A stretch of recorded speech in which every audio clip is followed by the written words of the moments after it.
Aujourd'hui, je vais vous dire comment 2 livres ont changé la vie de beaucoup de gens. Comme d'habitude, sur cette chaîne, je vous montre comment des livres ont changé la vie de beaucoup de gens. Et en général, je parle de 2 livres.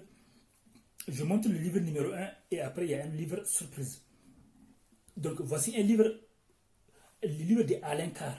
Le livre La méthode simple pour en finir avec la cigarette. Ce livre a changé la vie de beaucoup de gens.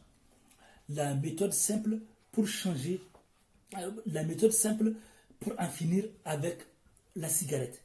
Donc, ce livre a changé la vie de beaucoup de gens. Beaucoup de gens. Et après, je vais vous parler du livre surprise. Donc, j'ai aussi une autre chaîne qui s'appelle Doc Polyvalent, écrivain DR, neurohypnothérapeute.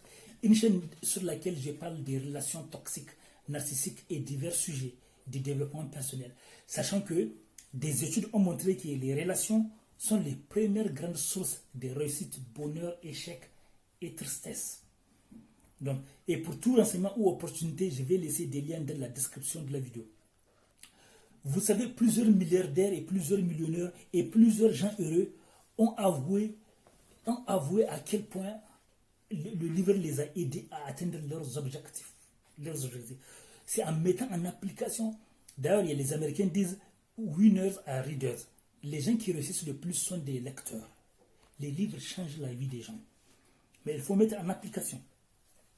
Ce livre d'Alain Carr, c'est un livre ancien qui a beaucoup de succès. La méthode simple pour en finir avec la cigarette. Ce livre, il a quelque chose de marrant.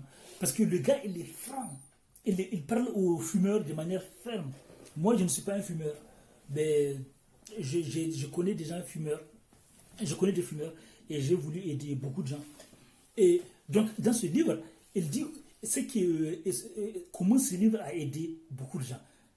Par le franc-parler de l'auteur.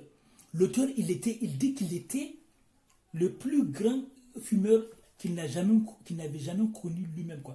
Il n'a jamais connu quelqu'un qui fumait plus que lui auparavant, avant d'arrêter de fumer. Il disait qu'il fumait parfois 1 paquet par jour ou plus avant. Et après, il a compris que... Et ce qui fait rire, c'est que là où il a aidé beaucoup de gens, c'est avec son franc-parler. Il fait croire aux gens qu'être fumeur, c'est comme être vraiment un enfoiré. Il dit, vous détruisez votre santé et vous dites que vous avez du plaisir. Et vous dites que ça vous manque. Donc il dit aux gens que c'est des bêtises. Vous êtes en train de faire des bêtises en détruisant votre santé. Il dit que tout simplement être fumeur, c'est comme être un enfoiré, il dit. Il dit, parce que lui, il était fumeur, et il dit aux gens, vous détruisez votre santé, votre espérance de vie, et vous parlez, et vous êtes à l'aise.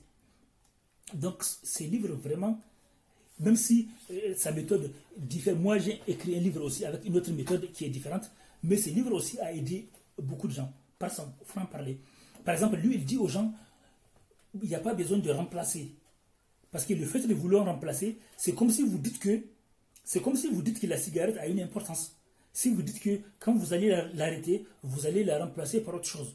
Pour lui, il dit que ça ne sert à rien. Si vous faites ça, c'est comme si vous êtes en train de dire à votre inconscient que la cigarette a une importance.